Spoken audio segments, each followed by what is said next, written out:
Are you struggling with sleep? Do you find yourself groggy or that you're not refreshed in the morning? If this is happening to you regularly, you may be sleep deprived. As a population, we tend to sleep less than what we used to. A recent survey reported that around 1/3 of the population sleep just 5 to 6 hours per night. The quality of our sleep impacts every aspect of our life. Sleep scientist Matthew Walker writes in his book, Why We Sleep, the shorter our sleep, the shorter our life. Research has shown the detrimental effect of sleep deprivation on our health, mood, and concentration. Sleep is the foundation of our life. Imagine the state of mind after a restorative night of sleep. How recharged your body and mind feel. Hi, my name is Dr. Erwin Kwun. I help high performers to lead a happy and successful life.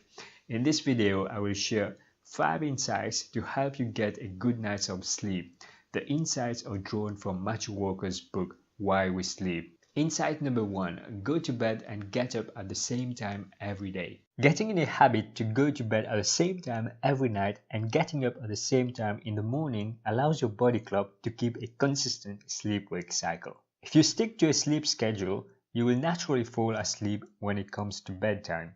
It may be difficult during weekend to go to bed at the same time. Staying up later at the end of the week is common for many of us. We end up going to bed later on Friday and Saturday nights and have a lie-in the following morning. Sleeping in over the weekend disrupts the body clock. This has a knock-on effect on our sleep that persists during the week. It's called social jet lag because the reason people stay up at night is to socialize, and the effects are similar to travel jet lag. If you know you will stay up late, aim to go to bed no later than an hour to your usual bedtime. It's important to have enough sleep. You may be tempted to catch up on sleep by having a lie-in if you stayed up late last night. This can cause more harm to your sleep pattern. Getting up at the same time to keep a regular sleeping pattern is key to optimize sleep. Insight number 2, avoid electronic devices an hour before going to bed. Technology has become a part of our daily life. Everyone has at least an electronic device to stay connected or entertained. The first and last thing many people do every day is to check their phone. We love our phone. I also find myself checking my phone when I should unplug. It is sometimes hard to disconnect and resist the urge to check Facebook, Instagram, and so on. If you have Netflix, I'm sure you have experienced its effect on your sleep. Many people watch a show and stay up late at night. Before they know it, they have been watching 3 hours of Netflix. If we are not careful, technology can rob us from our sleep. Netflix CEO Reed Hastings has claimed that Netflix's biggest rivals aren't Amazon, YouTube, or even traditional broadcasters. The biggest competition of Netflix is humans' need for sleep. The best way to avoid electronics stealing your sleep is to set boundaries in place. For instance, if you know you spend time scrolling your smartphone instead of sleeping, how about keeping your phone out of the bedroom? I know some of you may use your phone as an alarm. Consider using an actual alarm clock. Insight number 3, make your bedroom a sanctuary for sleep. The environment plays a key part in the quality of sleep. Studies recommend a cool and dark bedroom to optimize sleep. The bedroom should not be too warm or cold. The ideal temperature is around 18 degrees Celsius or 65 degrees Fahrenheit. Light affects our body clock. It signals the brain to be alert and be ready for the day. Darkness indicates our brain it is nighttime and to welcome sleep. Blackout curtains are useful to keep the bedroom dark. Another alternative is wearing an eye mask. Conversely, when you wake up, being exposed to natural light helps to be awake during the day, and it also helps to sleep better at night.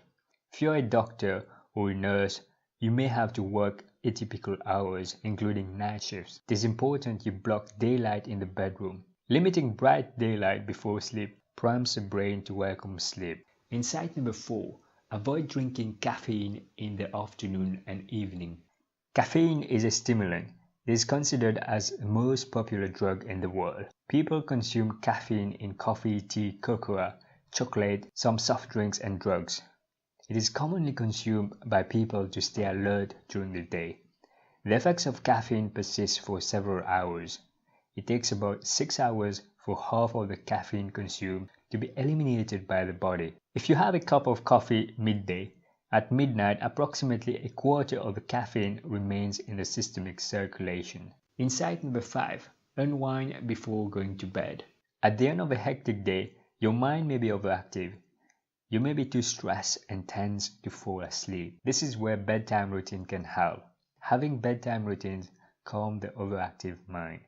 When repeating a bedtime routine regularly, you condition your body and mind to realize it's time to sleep.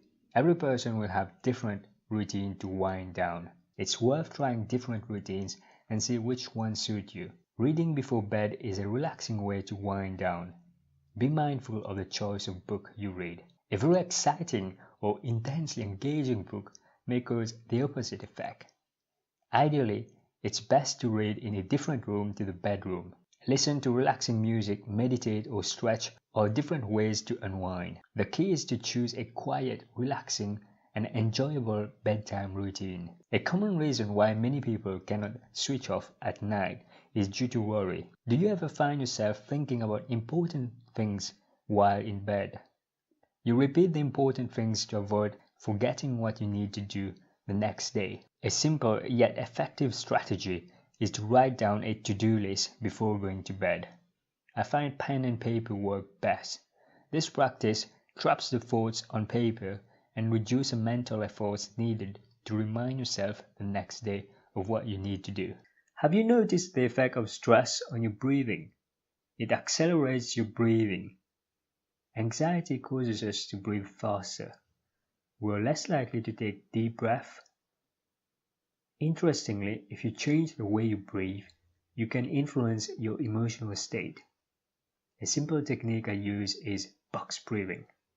It is a powerful tool used by Navy SEALs in challenging situations to increase mental clarity, energy and focus. Deep breathing stimulates the calming centering parasympathetic nervous system and regulates the flight or fight stress response, sympathetic nervous system. This exercise is not for everyone. Find somewhere quiet and you need to be seated upright in a comfortable chair with your feet flat on the floor. The first step is to take a nice deep breath through your nose. You take a nice deep breath through your nose for 4 seconds. Then you hold your breath for 4 seconds. Once you've held your breath for 4 seconds, breathe out for 4 seconds.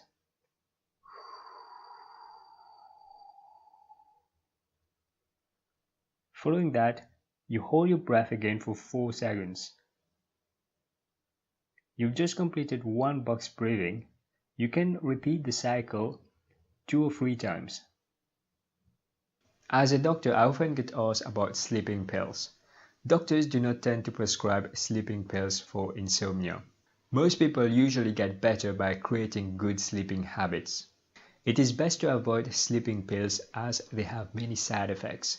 Relying on sleeping pills can lead to addiction.